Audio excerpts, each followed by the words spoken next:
비문화 124쪽 갈게요.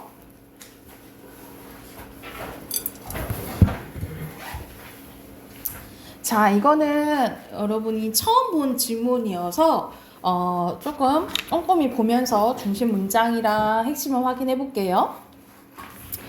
자, 여기서는 최근 컴퓨터로 하여금 사람의 신체 움직임을 3차원적으로 인지하게 하여서 이 정보를 기반으로 인간과 컴퓨터가 상호작용하는 다양한 방법들이 연구되고 있다. 리모컨이 없이 손짓으로 TV 채널을 바꾼다거나 몸짓을 통해 게임 속 아바타를 조종하는 것 등이 바로 그것인데, 이때 컴퓨터가 인지하고자 하는 대상이 3차원 공간 좌표에서 얼마나 멀리 떨어져 있는지에 대한 정보가 필수적인데, 이것을 뭐라고 한다는 거예요? 깊이 정보를 한다는 거지, 그치? 근데 여기 보면 1문단을 보면 바로 A에 인지하게 해가지고 이거 관련된 문제가 있잖아. 여러분 이제 모의고사를 풀게 되면 이렇게 바로 읽으면서 바로 문제 이렇게 왔다 갔다 해서 푸시면 돼요. 어휘 문제는 바로 풀어도 되잖아. 그러면 14번에 인지하다라는 것은 어떤 의미야? 인식하다, 인정해서 알다 이런 뜻이잖아, 그쵸? 근데 물건에 갑자기 권리를 건네받는데 전혀 다르지, 그치? 그러면은 여기서는 1번부터 답이죠. 1번부터 받지. 이거는 인수하다 이런 뜻이에요. 인수하다. 인수하다라는 뜻이야. 그래서 여기서는 이제 답이 빨리 나와서 이제 1번이었지만 여러분이 읽으면서 바로바로 어휘는 이제 보면서 풀면 조금은 시간은 단축할 수 있어요. 그런 식으로 이제 푸시고. 자, 본문 다시 이어서 갈게요. 자, 깊이 정보를 획득하는 방법으로는 먼저 뭐가 있냐면 수동적 깊이 센서 방식이 있는데, 이는 사람이 양쪽 눈에 보이는 서로 다른 시각 정보를 결합하여 3차원 공간으로 인식하는 것과 비슷한 방식입니다. 그래서 여기서는 이걸 중심 문장으로 보시면 될 것 같아요. 2대의 카메라로 촬영하여 획득한 2차원 영상들로부터 깊이 정보를 추출하는 거다라는 걸 꼽는다 이 말이죠.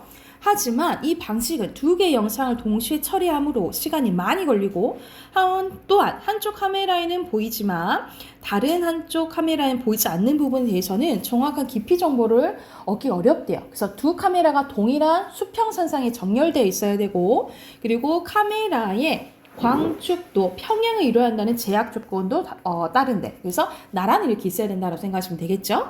그래서 최근에는 능동적 깊이 센서 방식인 TOF 카메라를 통해서, 그러면 여기서는 이게 뭐라고 생각하시면 되겠어요? 핵심으로 보시면 되겠죠? 이게 이제 주목을 받고 있는데, TOF 카메라는 LED로 적외선 빛을 발사하고 그 신호가 물체에 반사되어 돌아오는 시간차를 계산하여 거리를 측정을 합니다. 다 한 대의 TOF 카메라가 일초에 수십 번 빛을 발사하고 수시라는 것을 반복하면서 밝기 또는 색상으로 표현된 동영상 형태로 깊이 정보를 출력한다라는 거죠. 그래서 요즘에 이건 이제 많이 쓴다라고 보시면 되겠죠. 이거에 대한 내용이 이제 좀 더 이어져요. TOF 카메라는 기본적으로 빛을 발사하는 조명과 그리고 대상으로부터 반사되어 돌아오는 빛을 수집하는 2개의 센서로 구성이 된대요. 그래서 여기서 구성은 조명이랑 뭐로 이루어져 있다? 2개 센서로 이루어져 있다 이렇게 보면 되겠지. 그 중에 한 센서는 빛이 발사되는 동안만, 그리고 나머지 센서는 빛이 발사되지 않는 동안만 활성화 된대. 같이 움직이지 않는다 이 말이에요. 그래서 전자를 A 센서, 후자를 B 센서라고 할 때 TOF 카메라가 깊이 정보를 획득하는 기본적인 과정은 다음과 같은데, 그럼 그 과정이 나오겠죠, 그죠? 자, 먼저 조명이 켜지면서 빛이 발사됩니다. 동시에 대상으로부터 반사된 빛을 수집하기 위해서 이때 A 센서도 켜집니다. 일정 시간 후 조명이 꺼짐과 동시에 A 센서도 꺼지는데, 이 꺼지는 시점에 뭐가 켜진대? E가 켜지는 거예요. 만약 카메라와 대상 사이에 멀어서 반사된 빛이 돌아오는데 시간이 걸려서 A 센서가 활성화되어 있는 동안에 A 센서를 다 들어오지 못하면 나머지는 B 센서에 담기게 된대요. 결국 대상으로부터 반사된 빛이 A 센서와 B 센서에 나뉘어지게 담게 되는데 이러한 과정이 반복되면서 대상과 카메라 사이가 가까우면 A한테 저장되는 게 많아지겠지, 그치? 그리고 멀수록 B에 이제 저장되는 게 많아진다 이 말이야. 이렇게 A, B 각 센서에 누적되는 반사광의 양의 차이를 통해서 깊이 정보를 얻을 수 있다라고 보면 되겠죠. 그래서 여기서는 이 TOF 카메라가 정보를 획득하는 과정이 핵심어다라고 보시면 되겠죠. 좀 길긴 한데 TOF 카메라가 깊이 정보를 획득하는 과정이 핵심어라고 보시면 돼요. 마지막 문장 가볼게. 그런데 이 TOF 카메라도 모든 이때 한계도 있다라는 거죠. 어떤 한계가 있냐면 적외선을 사용하기 때문에 태양광이 있는 곳에서는 사용하기가 어렵고 보통 10m 이내로 촬영 범위가 제한됩니다. 하지만 실시간으로 빠르고 정확한 깊이 정보를 추출할 수 있기 때문에 다양한 분야에서 사용되고 있다라는 이제 내용이네요. 자, 그래서 여기서는 주로 TOF 카메라에 대한 내용이라고 생각하시면 돼요. 그러면 여기서 윗글에 대한 설명은 가장 적절한 거네. 여기서는 내용 전개 방식에 대해서 묻잖아. 그치? 여기서는 먼저 깊이 정보에 대한 개념 나오고 이게 획득하는 방법이 두 가지 나오잖아요. 수동적 깊이 센서 방식이랑 능동적 깊이 센서 방식. 그치? 그래서 그것에 대해서 설명한 것은 5번이겠죠? 먼저 깊이 정보 얘기한 다음에 관련된 기술 두 가지 나왔죠. 그죠? 그리고 11번의 내용 일치 문제입니다. 여기서 알맞지 않은 것은 깊이 정보 제공해주고 깊이 정보 측정할 수 있다 했죠? 그리고 수동적 깊이는 3차 인식으로 하는 거 맞고요. 그런데 여기서는 대상을 앞뒤로 촬영해요. 여기서는 두 카메라가 이 수평으로 되어 있다 했잖아요. 그치? 앞뒤 전혀 내용 안 나왔지? 4번이고요. 그리고 12번에 적절하지 않은 것은 여기서는 T1은 조명이 활성화 시간, T2는 돌아오는데 걸리는 시간, 그리고 T3는 A 센서가 활성화하는 시간, 그리고 T4는 B가 활성화하는 시간이에요. 그러면 여기서는 문제가 3점짜리지만 앞에서 이제 내용만 우리가 그 과정만 잘 기억하면 바로 잘 풀 수가 있어. 답은 5번이죠. 거리가 0이면 T2랑 T3가 똑같을 수 있겠어요? 여기서는 만약 거리가 0이면 걸린 시간도 0일 거 아니야, 그치? 근데 이 활성화 시간은 뭐 정해져 있겠죠? 근데 이게 이미 0이니까 이건 0이진 않을 거 아니야, 그죠? 열리는 시간은. 그래서 같을 수 없겠죠, 그죠?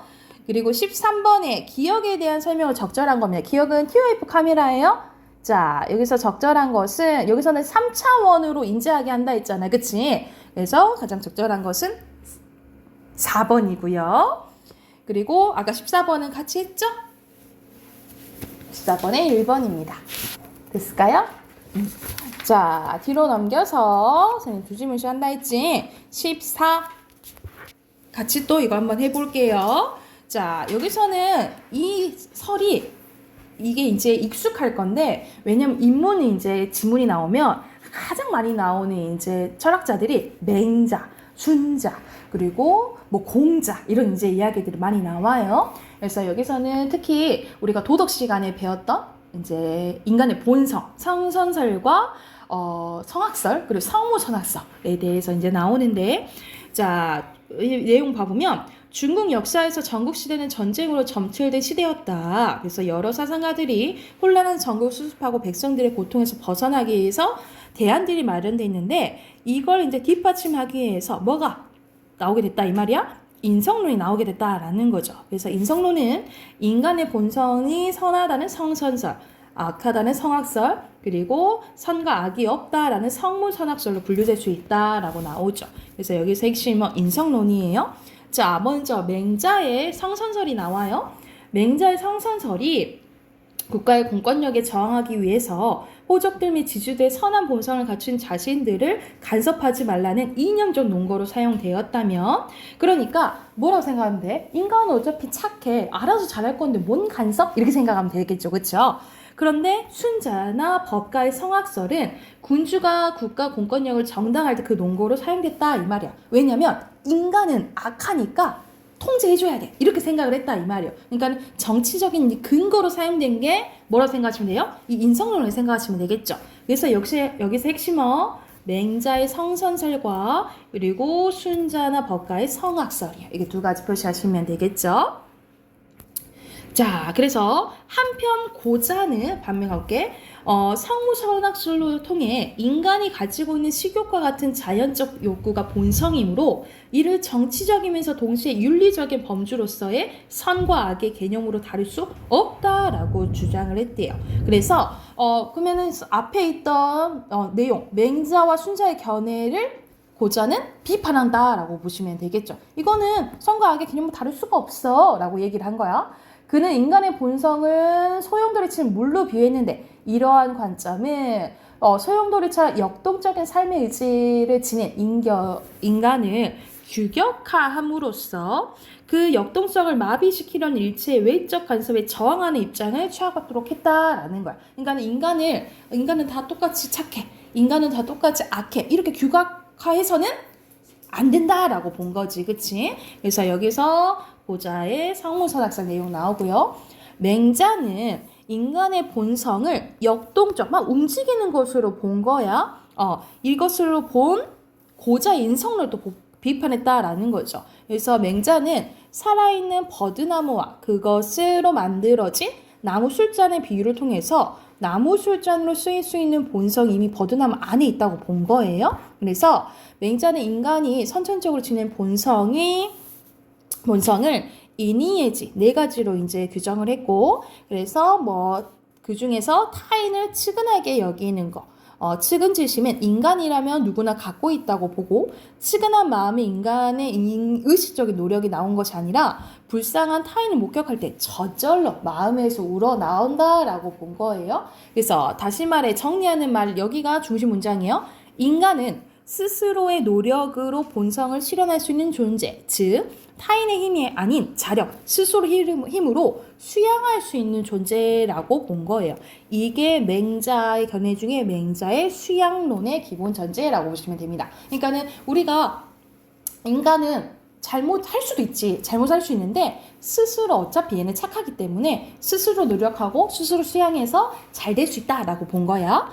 그래서 모든 인간은 선한 본성을 지니고 있고 이 선한 본성의 실현은 주체 자신의 노력에 의해서만 가능하다고 맹자는 본다고 본 맹자의 성선설을 순자는 그건 너무 사변적이고 낙관적이고 현실 감각이 떨어졌어.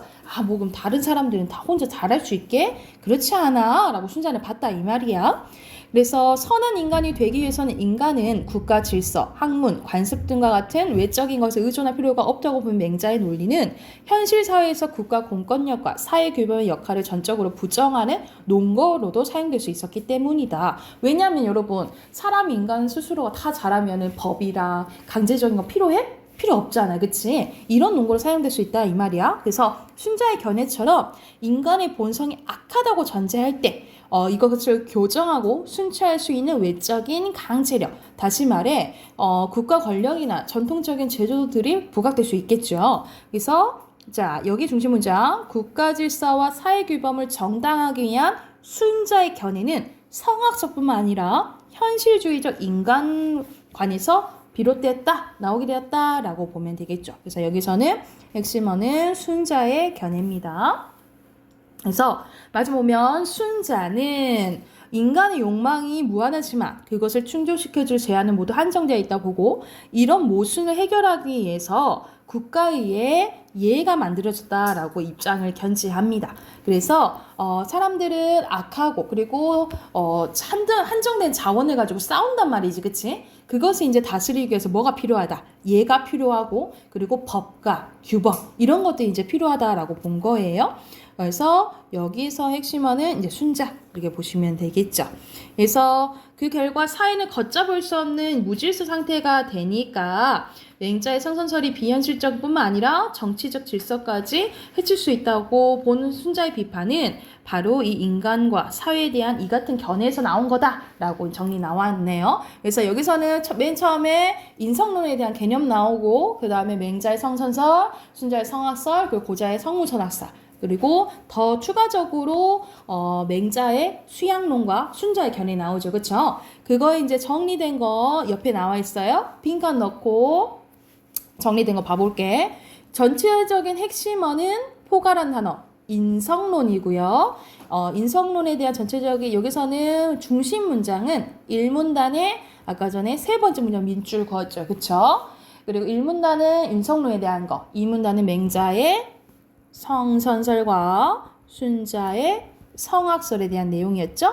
3문단은 고자의 성무선악설, 그리고 4문단은 맹자의 견해, 그리고 5문단과 6문단은 순자의 견해 나오죠. 그래서 여기서는 더 부각적인 것은 주제는 맹자와 순자와 고자의 인성론이라고 보시면 됩니다. 그러면 이에 해당되는 내용 밀집 문제 한번 봐볼게요. 자, 1번 가보자. 1번에는 인성론에 대한 각기 다른 견해들 나오잖아. 그쵸? 그러면 2번이겠지. 그치? 3개 나오니까. 그리고 2번에 A를 통해서 인성론에 대해서 이해한 것으로 가장 적절한 것은 A는 여러분 2문단에 있는 맹자의 성선설 그리고 순자의 성악설 나와요. 근데 이게 다들 정치적인 근거가 되었다라고 하는 거잖아요. 그치? 그러면 가장 적절한 것은 3번이 되겠죠. 그죠? 그리고 3번에 순자와 홉스는 자, 이거는 여러분 만약 기본적인 이제 이론을 갖고 있다면 사실 이거는 안 읽어봐도 돼. 보기는 안 읽어봐도 돼. 왜냐면 순자와 홉스에 대해서 알고 있으면 전체적으로 과학 지문도 마찬가지예요. 과학 지문도 이미 알고 있으면 다 읽을 필요는 없겠지, 그치? 그런 것처럼 독서도 마찬가지야. 다양한 조금 이론을 갖고 있으면은 이 문제를 푸는 속도가 조금 빨라져요. 순자와 홉스는 다 성악설이라고 생각하시면 돼요. 성악설이기 때문에 다 사람들이 악하고 한정된 자원과 가지고 싸워. 그러면 나라가 엉망이 되겠지, 그치? 그럼 공통점은 1번이 되겠죠. 사실 3점짜리 문제인데 만약 이거에 대해서 알고 있으면 쉽게 풀 수 있는 문제였다라고 보시면 돼요. 그리고 4번 가볼게요. 4번은 예시가 나왔네, 그지?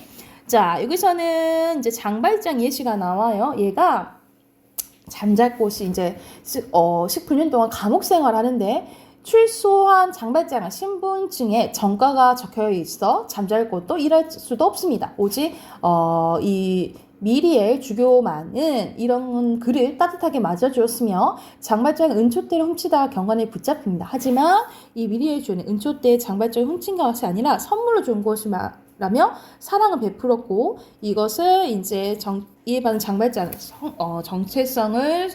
정체를 숨기고 선행을 베풀어 살아간다라는 이야기인데 이것을 각각 기억은 누구예요? 고자죠. 니은은 맹자죠. 그리고 디귿은 순자 입장에서 봤을 때야. 알맞지 않은 것은 여기서는 자연스러운 욕구 인정하잖아. 고자는. 그지? 그리고 역동적인 삶의 의지를 규격하는 행동으로 볼 수 있어요. 고자는 규격하지 않는다고 얘기했잖아. 그쵸? 그쵸? 그래서 이거에 저항했다 표현했지. 그치? 완전 다르네. 2번이 틀렸네요. 그쵸? 그래서 또 나머지는 맞다라고 보시면 되겠죠. 이해가 됐을까요? 자, 이미 숙제는 풀어왔죠. 135쪽까지 풀어왔죠. 이거는 선생님이 다음 주에 할게. 그래서 다음 주는 미리 지금 풀어놓은 사람은 숙제는 없겠죠? 그래서 135쪽까지는 선생님이 다음 주에 할게요. 그러면 우리 문학 꺼내봅시다. 문학 꺼내볼게요.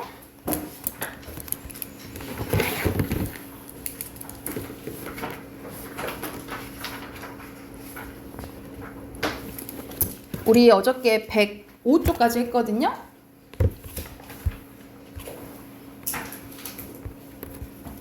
자, 106쪽 펴봅시다.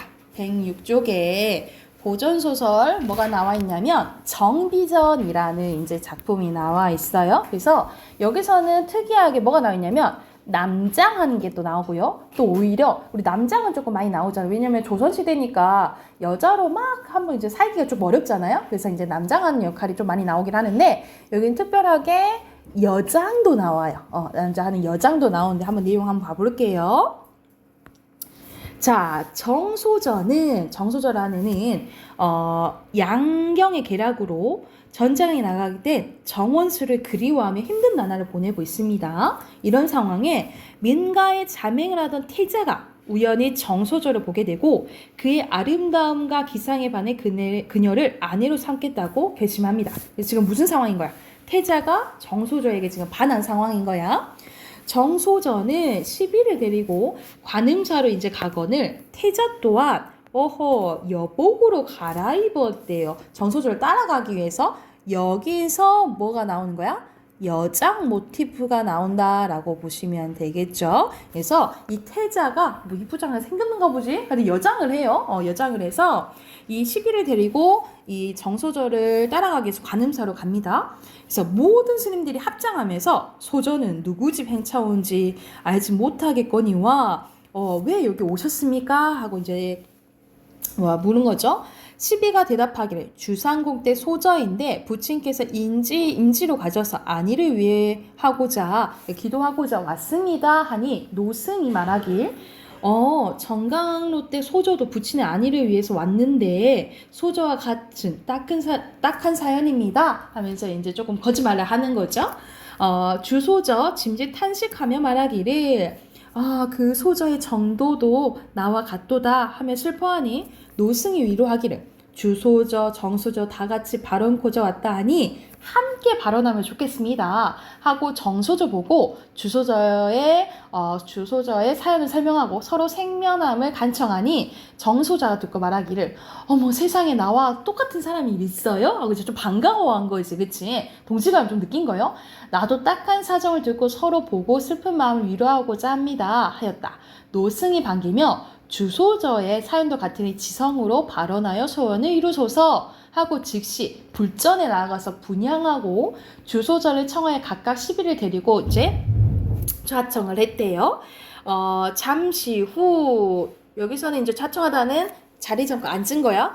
잠시 후 주소저 눈을 들어 정소저를 살피니까 주소저가 정소저를 살피니 탁월한 풍채와 늠름한 기상이 사람의 정신을 놀라게 했대. 딱 봐도 너무 정말 괜찮은 사람이다 이렇게 이제 느낀 거죠. 다시 주소저가 이르기를 노승의 말씀을 들으니 낭자의 심정이 나와 같습니다. 부친이 전장에 가서 소식을 적조하고 슬픈 마음을 이기지 못해 불전에 발언하여 부친을 위로하고자 왔습니다 라고 얘기를 하니까 정소저가 제 팔자가 기구해서 팔자가 조금 이제 힘들어서 10살 전에 모친을 이별하고 다만 부친만 바라며 지냈거니 이거 아빠랑만 있는데 항명이 지중하여 여기서는 항명은 여기서는 뭐라 나와 있어요?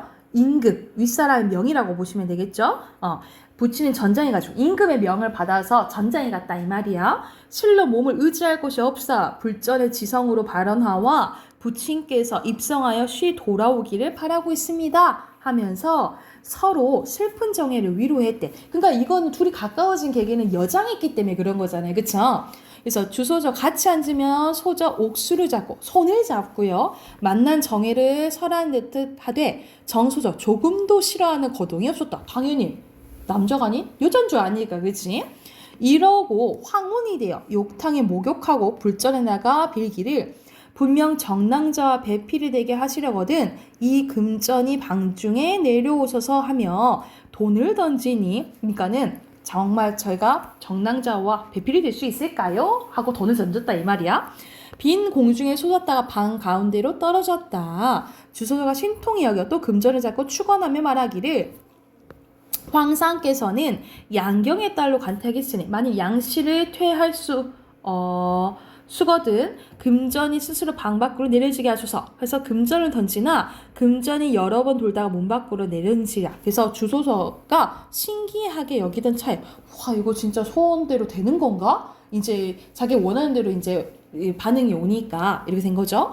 그래서 여기던 차에 정수로 또한 다가와 금전을 던지며 축원하기를 부친께서 전장에 나가 성공하고 쉬 돌아오게 하거든 금전이 방중에 내려주소서 하고 금전을 던지니 이 금전이 방문 밖에 내려가는지라 또다시 축원하고 재배하여 독축하기를 이 몸이 비록 여자요나 어릴 때부터 병서를 공부하였으니 부친을 위로하여 전장에 나아가 선전하려 하시거든. 여기서는 선전은 잘 싸울 수 있다 이 말이야. 금전이 방중에 내려주셔서 하고 금전을 던지니 금전이 높이 올랐다가 방중에 내려온지라. 그러니까는 자기가 진짜 너 그렇게 할 수 있어 라고 이제 명을 받은 거죠. 그치? 그랬더니 소적 기뻐하면서 또 독축하기를 이후로 험한 일이 없고 심중에 먹은 마음대로 되려 하시려거든 금전이 또 방중에 떨어지게 해주세요 하니 또 떨어졌다라는 거야. 소적 일이 일비하여 물러나오니 기쁘기도 하고 슬퍼하기도 하면서 물러나오니 주소저에 이르기를 동전 축사 어떻게 됐어요? 이렇게 물어본 거야.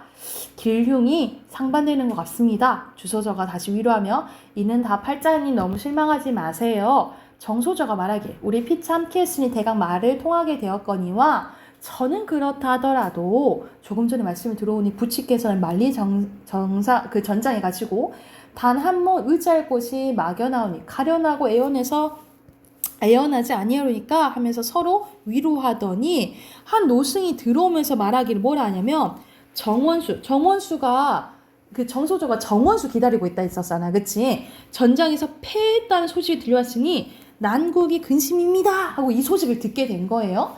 이때 정원수 여러 달 적진 중에 있어 명의 경각이 있었는데 이제 목소리 위태롭게 한 거예요. 안남국 황제가 황복했다는 소식을 듣고 마음이 즐거워 이르기를 이제 이 사람 고향에 돌아가 우리 황상을 배웠고 조상 향화를 받들고 정녕 그리던 자식도 보겠다. 이제 돌아갈 수 있겠다라고 생각한 거야. 하는데 밖에 한 장수가 찾아와 원수를 기다리더라. 나와 보니 소년이 대하여 앞에와 재배할 백건을 정원수 백수 풍진에 눈물 흘리며 슬퍼하며 소년이 이르기를 소장은 제주 용렬하여 대공을 이루지 못하고 또한 황상을 생각하니 어찌하십시 아니하며 생전에 고향을 돌아가지 못하고 이 땅에 죽음을 면치 못하게 되었더니 천만으로 장군의 구조함이며 이 종명은 남은 수명을 보존하여 본국에 돌아가 부모와 자식을 상봉하게 하니 그 은혜를 어찌 만분의 일일까 갚으리오 하면서 이제 돌아갈 수 있어서 감사합니다 이렇게 얘기를 한 거죠. 그래서 양볼에 흐르는 눈물을 그치지 못하거든 소적 그 말씀을 듣고 일희일비하여 자유를 물리치고 붙들고 대성통고 말하기를 여식 정모는 부친의 위급함을 듣고 잠깐 남자가 되어 적진을 진정시키고 그간에 있던 부친의 일도 그냥 있을 수 없어 불초나 부친을 위로하고자 했더니 부친은 안심하세요 라고 이제 얘기를 한 거죠. 그래서 여기서는 이제 누굴 만난 거야? 남친일 때 정소저, 사실 정소저를 만나게 된 거예요. 그래서 소저도 눈물을 금치 못하고 그지없이 정원수를 그 말을 듣고 대경질색하여 한참 말을 못하다가 정신을 진정하려고 보니 비록 남자 의복으로 환역하였으나 얼굴이 분명한지라 그래서 알고 봤더니 이거 정원수가 그 말을 딱 듣고 소년인 줄 알았는데 이 찾아왔던 소년이 누구였던 거야? 자기가 알던 정소저였다는 거죠. 그래서 여기서는 남장 모티브가 나온 거지. 여기서는 남장을 해서 가가지고 정소저가 직접 누구를 만나러 간 거예요? 자기가 기다리던 정원수를 만나러 가는 장면이라고 생각을 하시면 돼요. 그래서 여기서는 모티브가 2개 나온다는 거지. 이제 태자가 정소저의 마음을 이제 얻기 위해서 여장 한번 했고요. 그리고 정원수를 보기 위해서 정소저가 이제 전쟁에 참여이라는 이야기라고 보시면 됩니다. 여기서는 전체적으로 나중에는 이제 만나가지고 해피엔딩으로 되거든요. 그래서 전체적인 내용 파악을 했으니까 옆에 이제 문제 풀 수 있을 거예요. 그래서 옆에 뒤에 11번까지 있거든요. 11번까지 한번 문제 풀고 답 확인해 볼게요.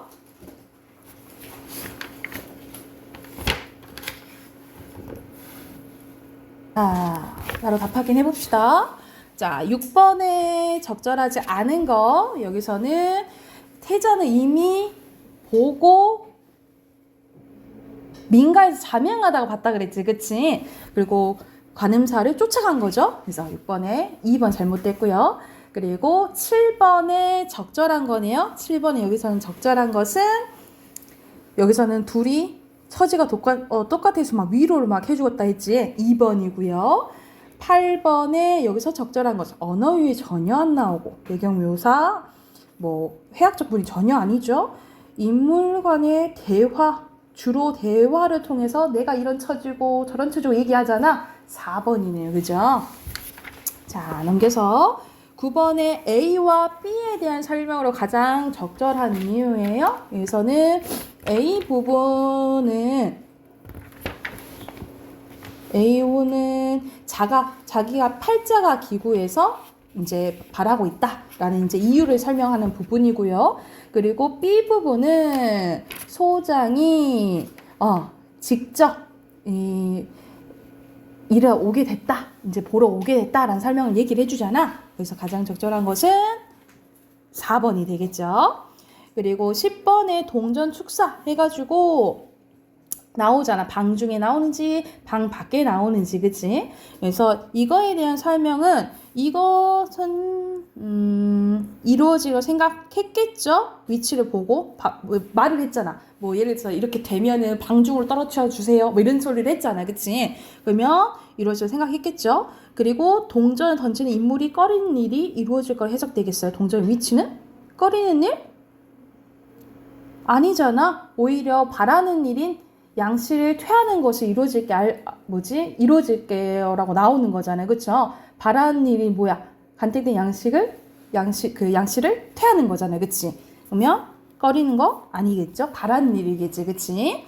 그리고 11번에 적절하지 않은 거예요. 여기서는 3번인데 3번 봐보자. 주소저가 탁월한 풍치와 능력, 기상을 지닌 정소저를 보고 놀라는 것에서 정소저가 자신의 실체를 상대에게 숨기는 수단으로 복장 전화를 한 거예요. 여기서는 자기 지금 실체를 숨기는 상황인 거야? 전혀 아니잖아요. 그치? 이때는 숨기는 게 아니지. 오히려 그 후에 남장하고 이제 전장으로 간 거잖아요. 그죠? 그래서 순서적으로 맞지는 않겠지. 그치? 3번입니다. 자, 됐을까요? 자, 그러면 넘겨서 우리가 하나 더 한번 해볼 건데, 자, 112쪽 가볼게요. 112쪽 보면 이제 복합 문제가 나와요.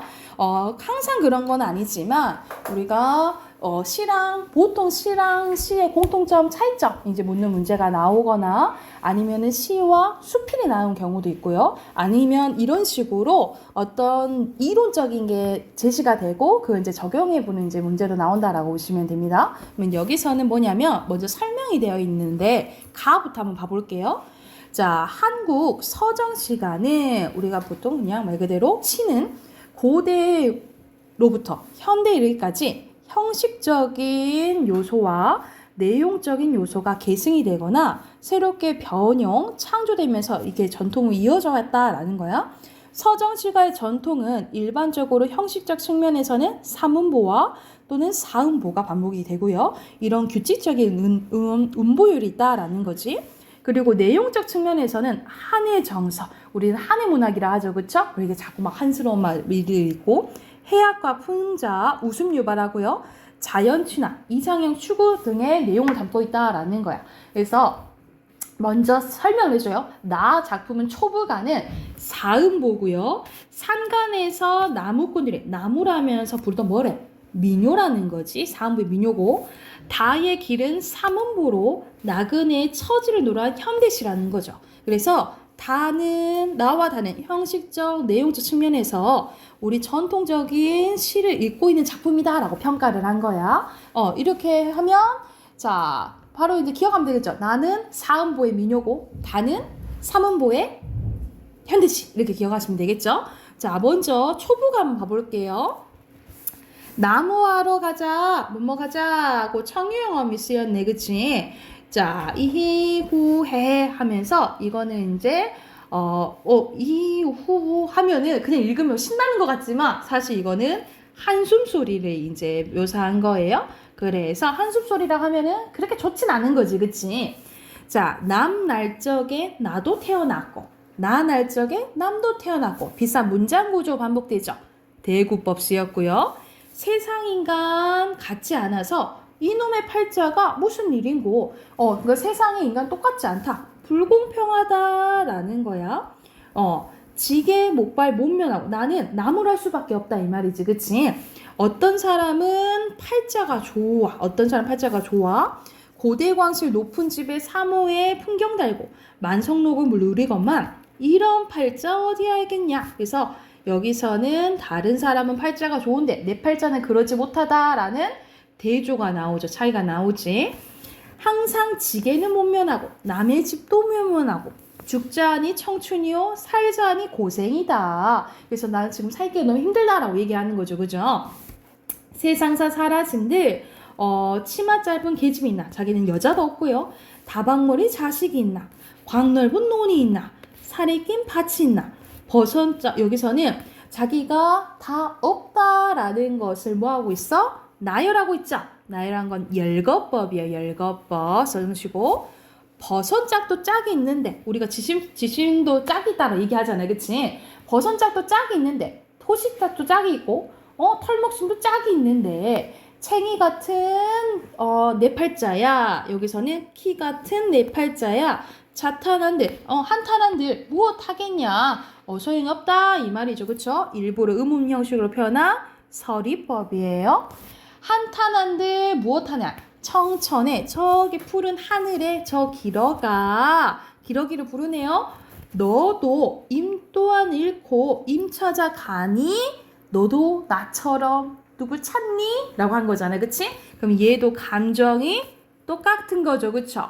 감정, 입의 대상이고요. 우리가 이런 식으로 감정이 똑같거나 화자의 어떤 기분을 이제 불러일으키거나 아니면 화자의 처지와 반대되는 경우를 뭐라고 했어? 객관적인 상관물이라고 했죠. 객관적 상관물이에요. 여기서 기러기는 더러운 놈의 팔자로다. 이놈의 팔자로다. 언제 면하고 오늘도 이 짐을 안 지고 가면 어떤 놈이 밥 한 술 줄 놈이 있나. 자기가 일하지 않으면 밥을 먹을 수도 없는 거야.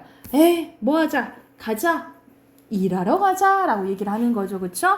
그래서 여기서 주제는 이 나무꾼의 한탄인 거죠. 나무꾼의 고달픈 삶에 대해서 얘기한 민요라고 보시면 되고요. 자, 그러면 여기서는 전체적으로 사음보 기억하시면 되겠죠? 얘는 사음보예요, 사음보. 그리고 오른쪽에 김소월의 길이라는 시입니다. 이건 전체적으로 몇 음보야? 3음보예요. 어제도 하룻밤 나그네 집에 까마귀 가까 울며 지냈어. 이렇게 3음보라 생각하시면 돼요. 자, 어제 또 하룻밤 나그네 집에 여기서 나그네 집에 까마귀가 가까 의성어 나왔죠. 울며 세웠다라는 거야. 그래서 우리가 예를 들어서 나그네 집에 혼자 나그네는 어디 갈 데가 없는 사람이라 생각하시면 되겠죠. 그래서 여기서는 화자의 처지가 이제 나와 있는데 어디 갈 줄 모르는 거야. 이거는 뭐와 비슷하다 생각하시면 되냐면 김소월은 일제강점기 때 사람이에요. 우리가 일제강점기 생각하면 우리가 조선이 살기가 어려우니까 여기저기 이제 방황하는 사람들이 있다는 거지. 뭐 힘들면 진짜 일본으로 갈 수도 있고 아니면 만주 지방으로 갈 수도 있고 아니면 러시아로 갈 수도 있고 아니 중국 쪽으로 갈 수도 있다라는 거지. 그치? 그래서 어디 이제 방황하고 다니는 민족의 처지와 비슷하다라고 생각하시면 돼요. 오늘은 또 몇 십리 또라는 거 보니까 유랑이 돌아다니는 게 반복된다라고 보시면 되겠죠. 어디로 갈까라고 이제 물은 거야. 산으로 올라갈까? 들로 갈까? 근데 사실 오라는 곳이 없어서 나는 못 간다라는 거야. 나 시적 화자가 직접적으로 나타나 있죠. 그래서 여기서는 자문, 자답이 나온 거지. 어디로 갈까? 근데 사실 나 갈 데 없어. 이렇게 답하는 부분이라고 보시면 돼요. 그래서 여기서는 갈 곳이 없는 나그네의 슬픔, 비애가 드러난다라고 보시면 되겠죠. 비애 또는 갈 곳이 없는 답답함이 드러난다라고 보시면 돼요. 자, 말마소 내 집도 정주곽산이라고 구체적인 지명이 나왔네. 그치? 김소월의 고향이에요. 차 가고 배 가는 곳이라고. 차도 가고 배 가는 곳인데 나는 못 가. 못 간다 이 말이야. 그치? 그래서 여기서는 고향이 있지만 갈 수 없는 처지인 거예요. 그래서 갈 수 없는 처지의 묘사를 통해서 이 나그네의 안타까움을 더욱 강조하는 효과가 있다라고 보시면 됩니다. 차도 가고 배도 가지만 난 못 가. 못 간다 이 말이야. 여보소 공중에 저 기러기, 어머 여기도 기러기가 나오네. 그치? 기러기에 공중엔 길이 있어서 잘 가는가? 너는 잘 가네. 근데 나는 못 가. 못 가는 거야. 이거는 화자의 처지와 뭐가 돼요? 반대되는 거지. 그치? 이것도 뭐야? 객관적 상관물이라고 보시면 돼요. 그래서 앞에 기억과는 다르죠. 똑같은 객관적 상관물인데 앞에 있는 기억은 감정이입이야. 감정이 똑같아. 얘는 반대된 상황이라 생각하시면 돼요. 자, 여보소 공중엔 저 기러기 열십자 복판에 내가 섰어. 열십자 복판, 한복판이라는 것은 내가 갈 길은 없는 이 한가운데 있다 이 말이야. 내 갈래. 그러니까 난 여전히 갈 곳이 있어 없어? 없어. 갈림길에 있는 거예요. 갈래 갈린 길. 여기서는 반복되죠.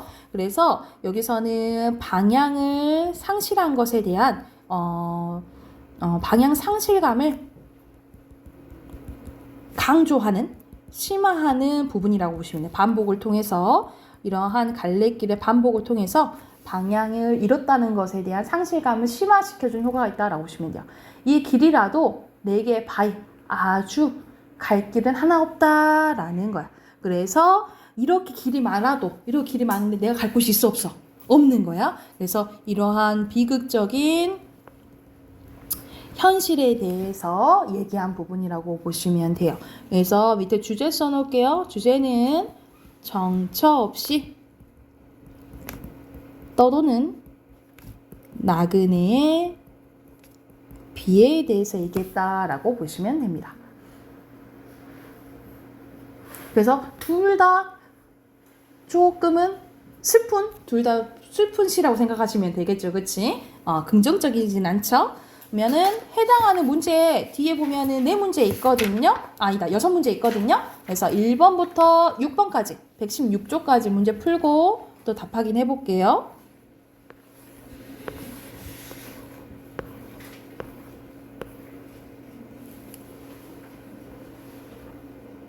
자, 답 확인해 봅시다. 1번에 여기서 알맞지 않은 것은 여기서는 전체적인 내용이 다 형식적이로든 내용적이로든 전통을 잇고 있다라고 보시면 되겠죠. 그쵸?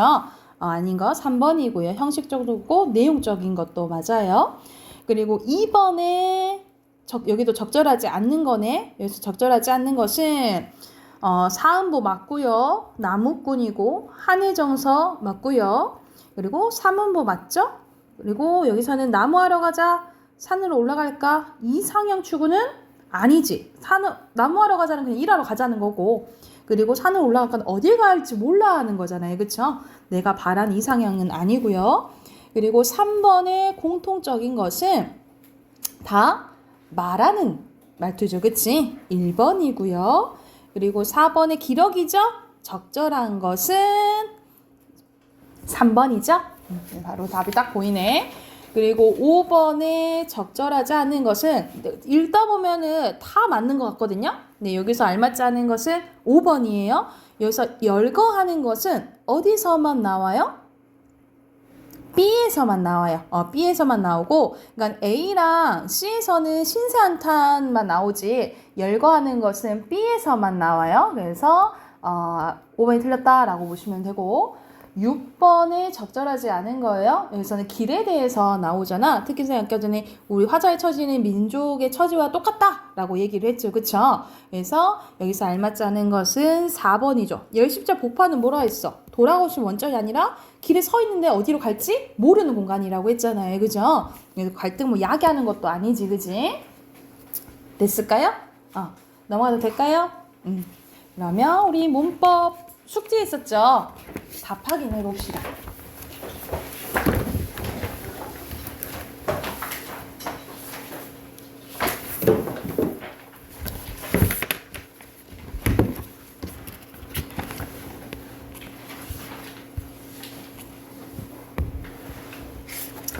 자, 136쪽이죠?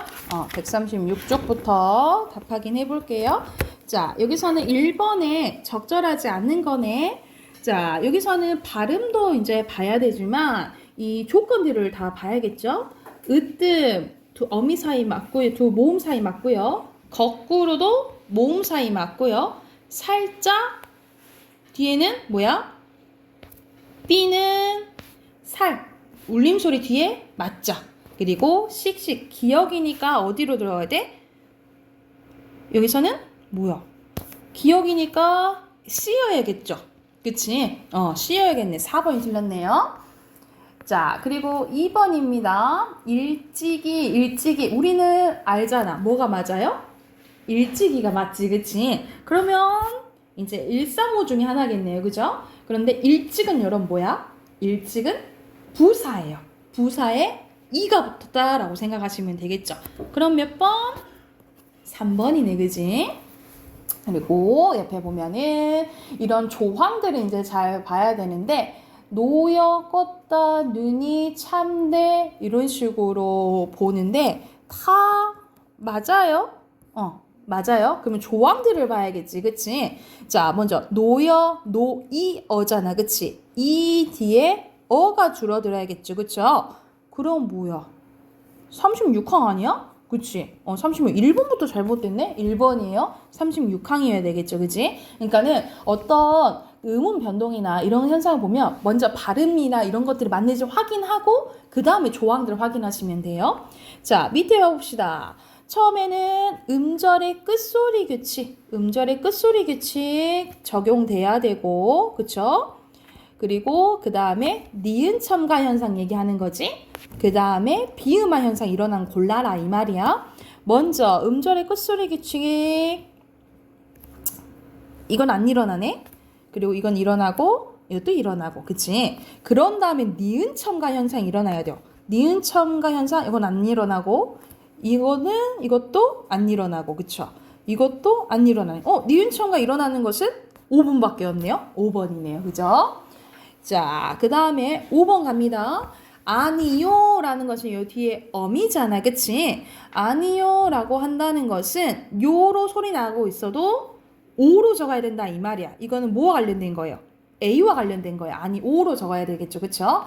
그리고 가지요는 이거는 보조사잖아요, 그쵸? 뭐와 관련된 거야? C와 관련된 거고, 설탕요 이거는 연결어미잖아요. 이거는 B와 관련된 거죠, 그치? 그러면 올바르게 연결한 것은 1번이겠죠?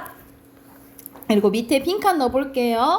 첫 번째 빈칸 어미, 그리고 또 어미, 그리고 조사, 그리고 어간입니다. 자, 여기는 또 발음이네요. 여기서는 음절에 여기서는 이랑이라는 것도 있고 오목이라는 것도 그렇고, 자, 다 의미가 있죠. 그치? 의미가 있으면 단어랑 단어가 합쳐졌을 때 음절의 끝소리 규칙이 적용이 되고 연음돼야 돼요. 그러면 꽃, 처음에는 꽃 이게 되겠지, 그치? 자, 그러면 선생님이 이거는 그냥 여러분이 이거에 대해서 알고 있으면 사실 이런 거 안 봐도 발음을 이제 적용할 줄 알아야 된다는 거죠. 꽃에다가 니은 첨가 일어나죠? 그리고 비음화 일어나니까 결과적으로 어떻게 발음나? 꽃니랑이 돼요, 꽃니랑. 그러면 1, 2, 3번 중에 하나겠죠, 그쵸? 그리고 꽃, 옥 플러스 목이면 뭐가 돼? 오목은 오목이야, 그치? 여기서는 니은 첨가 일어날 수 있는 환경이 아니에요. 그러면 연음돼서 꽃오목이 되겠죠. 연음 1번입니다. 1번. 그리고 밑에 빈칸 넣으면 발음, 그리고 대표음, 첨가, 그리고 첨가예요. 자, 마지막 줄 보면 밑에 왼쪽 있죠? 빈칸 먼저 넣을게. 1번의 소리, 2번의 발음, 그리고 3번의 형태소, 4번의 본래고요. 그리고 5번의 어근입니다. 자, 근데 여기서는 이 보기를 읽고 풀어도 되긴 하지만 기본적인 이제 문법적인 개념을 갖고 있으면 사실 여러분 이제 모의고사 때 이렇게 친절하게 설명해 주거든요. 문법 문제 나왔을 때. 근데 이걸 읽고 있으면 시간이 너무 아깝다는 거지. 시간이 너무 잡아먹는다 이 말이야. 그래서 바로 풀면 되겠죠. 소리대로 적는 거야. 그러면 소리 내는 거랑 표기랑 똑같은 거 오르면 되는 거예요. 5번이죠? 5번이고. 자, 그리고 각각 드러나다는 들다. 원래 멀어지니까 다 소리대로 적어요. 원래 의미와 멀어지면 소리대로 적고요. 그리고 자, 돌아가다는 유지되니까 끊어적기 하겠죠. 그치? 그리고 웃음, 이것도 원래 의미가 유지되니까 끊어적기 하는 거고요. 놀음, 원래 놀 플러스 의미니까 우리가 기본형이 놀다잖아. 이 놀다랑 도박 놀음은 의미가 멀어졌잖아. 그래서 소리 나는 대로 적은 거예요. 맞고요. 근데 사랑니는 원래 의미가 멀어져 소리 나는 적은 게 아니라 이 자를 그냥 니자로 발음 소리 나기 때문에 그렇게 적은 거예요. 그래서 의미와 상관은 없다라고 보시면 되겠죠. 그래서 5번이 답입니다. 이해됐을까요? 자, 이렇게 해서 어문 규정 끝났고요. 자, 이제 마지막 부분 국어사입니다. 국어사예요. 국어사는 말 그대로 애들이 많이 어려운 우리 중세문법 있죠. 중세문법이 이제 나오는데 우리가 근데 이렇게 국어사는 나뉘어져요. 고대국어, 중세국어, 근대국어, 지금 배우는 현대국어 이렇게 나뉘어지는데 가장 많이 나오는 부분이 이 중세국어예요. 이 중세국어. 그래서 중세국어는 왜 많이 나오냐면 우리가 한글이 만들어졌을 때 거의 세종대왕이 만들었잖아. 세종대왕이 언어학자를 만들었는데 그게 1443년도고 반포가 46년도 이제 하거든요. 그러면은 우리 세기로 보면 15세기 때예요. 이 15세기 때가 중세 때예요. 그래서 이 한글이 만들어졌을 때 어떻게 썼는지 가장 많이 지금 현대국어랑 많이 비교한다라고 생각을 하시면 돼요. 그래서 오늘 배울 부분은 이제 고대국어입니다. 고대국어는 우리랑 너무 멀잖아, 그치? 그래서 잘 안 나오긴 하지만 그래도 알아는 두셔야 되겠죠. 이거는 우리가 한글을 만들기 이전을 얘기하는 거예요. 우리가 한글을 만들기 전에는 뭘 빌렸었었지? 한자를 빌렸었었지, 그치? 근데 이 한자와 우리말은 너무 달랐다라는 거죠. 우리가 중국 사람들이 좀 영어를 좀 잘 배운다 하는 게 영어랑 중국은 어순이 비슷해요. 어순이 비슷한데 우리말 어순이랑 건 이제 반대라고 생각하시면 되겠죠. 그래서 너무 안 맞았다는 거지. 그래서 한자를 그나마 우리식대로 조금 바꿔요. 그것을 이제 뭐라고 하냐면 여기서 나오는 차자표기법이라고 합니다. 140조 보면은 차자표기법은 한자를 그나마 약간 우리 말에 맞게끔 바꿔 쓰는 것을 차자표기법이라는데 이 차자표기법에는 보통 세 가지라고 얘기하긴 하는데 여기 네 가지 나왔네요. 고유명사 표기, 향찰, 이두, 구결 이렇게 나누는 것입니다. 그래서 근데 보통 향찰, 이두, 구결이라고 생각을 하시면 돼요. 그래서 여기서는 이 순대로 이렇게 있잖아요. 요 순대로 점점점 우리말에 좀 가깝다라고 생각하시면 돼요. 그래서 구결, 이두, 향찰 이렇게 갈수록 그나마 우리식대로 많이 바꾼 순서라고 생각하시면 됩니다. 그래서 향찰은 신라시대 때 쓰여진 거라고 보시면 되거든요. 그래서 우리 신라시대 때 향찰로 쓰여진 시를 향가라고 해요. 그래서 이 향찰을 좀 기억을 해두셔야 돼요. 자, 그러면 처음부터 한번 봐볼게.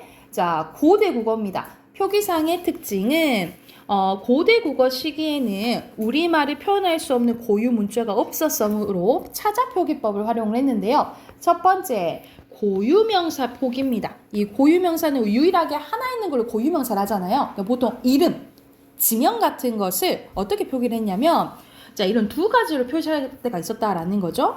이게 힐소에다가 우리가 이것이 뜻, 이것을 소리라고 하잖아요. 그래서 같은 말로 하면 이게 이게 음이에요. 이렇게 생각하시면 돼요. 그래서 힐소, 어찌나 그래서 둘 다 소리를 표현해서 소나 이렇게 표시할 때도 있었고 다 뜻을 갖고 와서 쇠랑 소랑 약간 비슷하잖아. 그치? 그리고 내랑 나랑 좀 비슷하잖아요. 그래서 소나 쇠네 약간 비슷하게 동일시하게 썼다 이 말이야. 그래서 뜻을 빌려서 쓰는 것을 훈차라고 하고 소리를 빌려서 하는 걸 음차라고 해요. 그래서 이런 식으로 음차를 사용할 때도 있었고 혼차를 사용할 수도 있었다라고 보시면 되겠죠. 여기 이제 고유명사 표기에 대한 예가 나왔고, 선생님 아까 전에 향찰 중요하다 했지, 그치? 향찰은 신라 시대 때 한자의 은과 음을 빌려서 우리말 전체를 적기 위해서 고하는 표기법입니다. 그래서 실질적인 부분은 의미를 갖고 있는 부분은 뜻을 빌려서 표기했고요. 뜻을 빌렸다라는 것은 훈차 사용했다 이 말이야. 문법적인 요소는 한자의 소리를 빌려서 표기했대요. 그러면 음차를 사용했다 이 말이에요. 자, 그러면 봐보자. 여기서는 착할 선자예요. 그래서 선화공주님은 해서 여기서는 여기서는 소리를 갖고 오면 음차죠. 선화공주님은 이렇게 해석을 하는데 여기서는 사칼 천자니까 소리 갖고 오면 음차예요. 근데 이건 님 주자야. 근데 선화공주님은 이렇게 해석했잖아요. 그치? 그러면 이것은 뜻을 갖고 온 거죠? 이거는 혼차라고 생각을 하시면 되겠죠. 그래서 어떻게 해석을 했는지 아마 이건 보기에서 이렇게 나와줄 거야. 그래서 이거를 분석할 줄만 아시면 돼요. 음차인지 혼차인지만 이제 보시면 됩니다. 그리고 아까 전에 이두 나왔었죠? 이두는 한문 문장 우리말의 어순을 맞춰 배열하고 그나마 한자나 뜻을 빌려서 우리말의 조사나 어미를 표기한 게 이두고요. 구결은 한자나 원문들을 더해. 근데 그냥 간단하게 우리말의 조사나 어미를 덧붙인 게 구결이라 생각하시면 돼요. 그래서 선생님이 방금 얘기했잖아.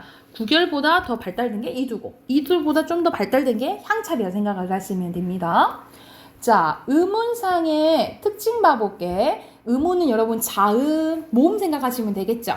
옛날에 의문상의 특징은 고대 국어는 자음 체계는 크게 울림 소리와 안 울림 소리로 나뉘어졌는데 우리가 지금 현대국어 나누는 기준이 네 가지였잖아요. 그치? 여기서는 그 크게 울림, 안 울림이 나뉘어졌고 그중 안 울림 소리는 예사 소리와 거센 소리로 나뉘어졌다라는 특징이고요. 이거는 크게 중요하지 않아서 굳이 외우진 않아도 돼요. 외우진 않아도 되고 그때 단어상의 특징은 외래어가 들어왔는데 한자와 한문학습 심화로 붓, 먹과 같은 외래어 불교의 수용으로 인한 미륵, 보살 이런 단어들 있죠. 이런 것들이 외국으로부터 중국으로부터 오게 됐다라고 생각을 하시면 돼요. 그리고 고유어와 한자어가 경쟁하게 되는데 고유어로 쓰이던 지명, 관직명들이 점차 한자어로 바뀐 것을 통해서 고유어와 한자의 경쟁에서 한자어가 더 많이 쓰였다라고 생각하시면 되겠죠. 지금도 예시로 많이 나오는 게 그거잖아. 예를 들어서 우리가 이게 뭐 산산자라고 하지만 이거 이제 매산자라고 하잖아요. 그러니까는 매라는 순 우리말이 있었는데 불구하고 우린 지금 산 쓰잖아. 그치? 이런 식으로 고유어와 한자어 사이에서 이제 한자어가 많이 쓰는 경우가 많았다라고 보시면 돼요. 그리고 뭐 온, 즈문 이런 것도 숫자와 관련된 거. 지금의 100, 1000이거든요. 숫자와 관련된 거. 이런 식으로 순 우리말이 있었는데도 불구하고 한자를 이제 많이 점점 쓰게 되는 경향이 많아졌다라고 생각하시면 됩니다. 이게 이제 쭉 이제 조선시대까지 이제 가는 거지. 그치? 이러한 특징이라고 생각하시면 돼요. 그래서 여러분이 이제 오늘 이제 중점적으로 알아야 될 부분 요 부분이라고 보시면 돼요. 향찰. 그래서 표를 보도. 여러분 141쪽도 봐봐. 141쪽도 표시가 돼 있지. 표 보면은 훈찬지 음찬지 이것만 구별해서 고르시면 금방 풀 수 있어요. 아셨죠? 그래서 여기 141쪽 있죠? 141쪽 바로 풀어보고 답하긴 하고 가게 알겠지? 바로 141쪽 풀어볼게요.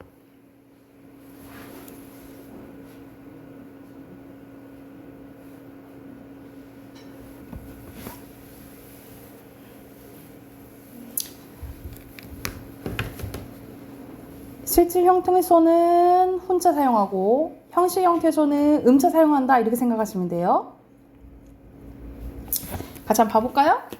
자, 1번에 차자표기법이죠. 차자표기법. 그리고 표기법 크게 네 가지 있다 그랬지, 그치? 고유명사 표기하는 거랑 이두, 구결, 뭐 향찰 뭐 순서는 상관없겠죠? 그리고 여기서는 향찰 표기에서 음차를 사용한 것은 뭐라 했어? 문법적인 거라 했지, 그치? 그러면 다 고르면 이렇게, 이렇게, 이렇게예요. 1, 3, 5라고 보시면 되고요. 여기서는 한자 뜻을 빌려준 거 하나였죠? 여기 님 주자 동그라미 주시면 두 번째 거고 동그라미 주시면 되고요. 한자 어휘만 있었던 거 아니고 점차 한자로 바뀌었다고 했죠. 그렇죠? 자, 여기서 보면은 표시된 거 음인지 뜻인지 바로 보면 되잖아. 그치? 뜻이니까 혼차. 혼차는 실질. 그리고 혼차죠? 실질. 그리고 음차, 형식. 혼차, 실질. 음차, 형식. 그리고 또 밑에 혼차, 실질. 그리고 음차, 형식이잖아요. 그쵸? 이걸 봤을 때 알맞자는 것은 자, 3번인데 봐봐. 가자 봐봐요. 가니까 여기서 뜻 하니까 혼차죠. 그치? 근데 양 봐볼까? 얘는 음차죠. 그치? 그래서 여기서는 뜻을 빌린 거는 가는 맞는데 양은 아니잖아. 그치? 양이 여기가 틀렸죠. 됐을까요?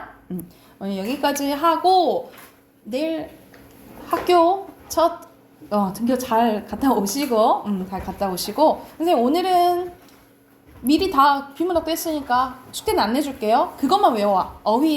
어휘만 90 어휘만 외워오세요.